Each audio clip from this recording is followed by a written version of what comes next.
Black Lives Matter! Black Lives Matter! Black Lives Matter! Thank you. Thank you for coming out. Thank you for the support. Thank you for acknowledging the fact that there is a crisis in this country. Beyond that crisis in this country, there's a crisis in Connecticut that can no longer be ignored. And we all have heard stories time and time again, police misconduct and police cover-up. On March 9th, our son, Rashamel Rogers, he was shot 3 times by the Waterbury Police Department. James McMahon, actually, Officer James McMahon. He shot my son 3 times. All media that reported what took place on that day, even if you Google online, they still gonna mention James McMahon and a second officer was hospitalized. There's video evidence Connecticut has. They have had this evidence for at least, again, my son was shot March 9th, so I'm gonna throw it out there, I'm gonna say at least 60 days.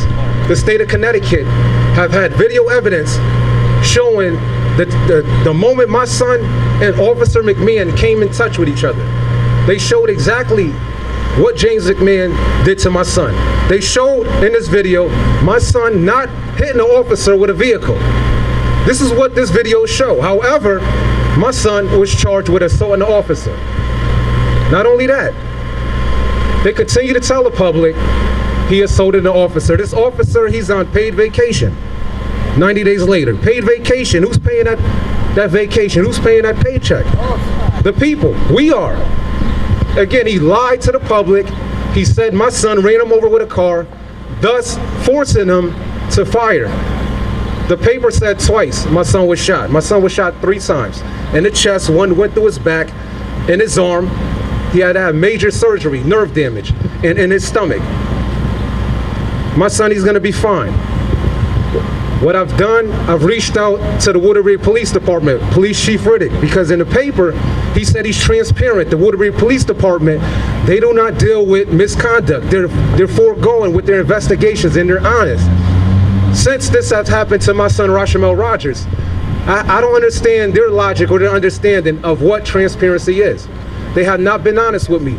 Police Chief Riddick have not said a single word to me, yet he went to the paper to challenge what I said about the police misconduct. Police Chief Riddick. I sent emails to every part of that police station requesting information, the Freedom of Information Act. I have yet to receive indication that they received my email.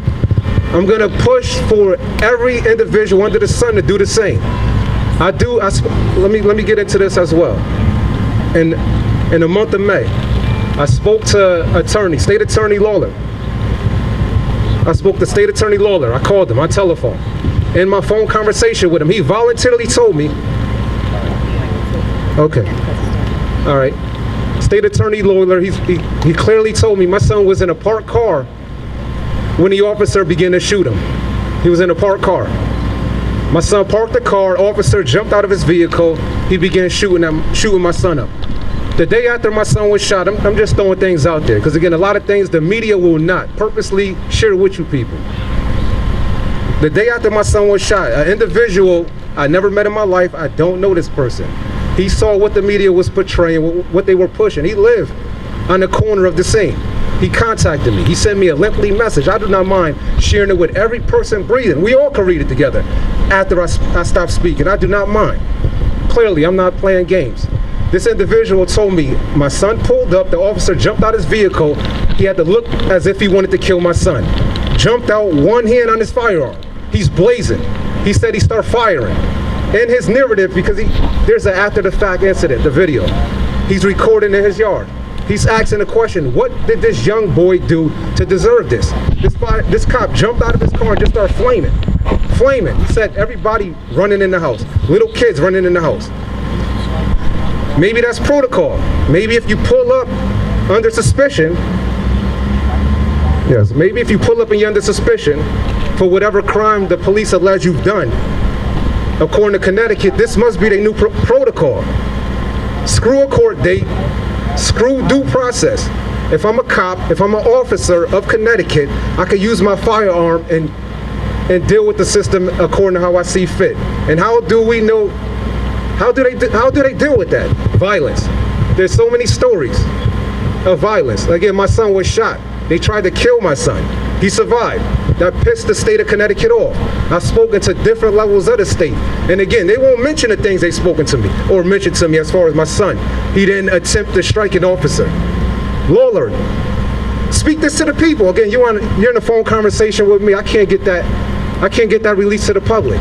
The media, at least 8 different levels of the media have shared stories. My son tried to run over an officer. I'm asking that the media, and then I'm putting pressure on the media to look into this, to look into the video, and hopefully this video can be released so that the public can see the type of lies that we're dealing with coming from the police department, coming from Police Chief Riddick. When he say that my police chief, we're good people. We don't do these things. We don't beat people. We don't bust faces up. We don't shoot our guns at people and then lie on our reports and get paid vacations in return. This is Connecticut policing. But again, I encourage we all to continue to look into this. Do not just stop right here, because the system, the police department, the state of Connecticut, they enjoy when we get worked up and then fall back. They enjoy it. They laugh at us. I was in Bridgeport when Jason was murdered, the day after, and the police had the streets lined up. They had drones in the sky. They had snipers. They had bulletproof vests at a prayer vigil. Now again, we come.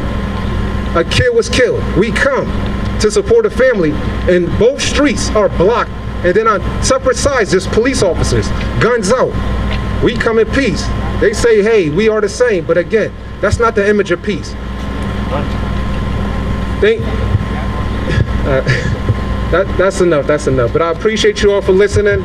Again, I will be as vocal as I can possibly be. Please stay in tune to what's going on. The Waterbury Police Department, they have done criminal things, not only to my son, but to countless others. I encourage whoever have been victimized, to come forward. I'm also filing complaints against the officer. I do know once you file complaints against officers, they stay on their record. That's something that I need to do. That's something we all need to do to these officers when they are criminal. And they should be fired. Again, this officer, he's being paid for trying to kill a teenager. Thank you for listening, and I encourage we all to stay together, continue to press forward. God bless. Justice. Who street? Our street. Who street? Our street.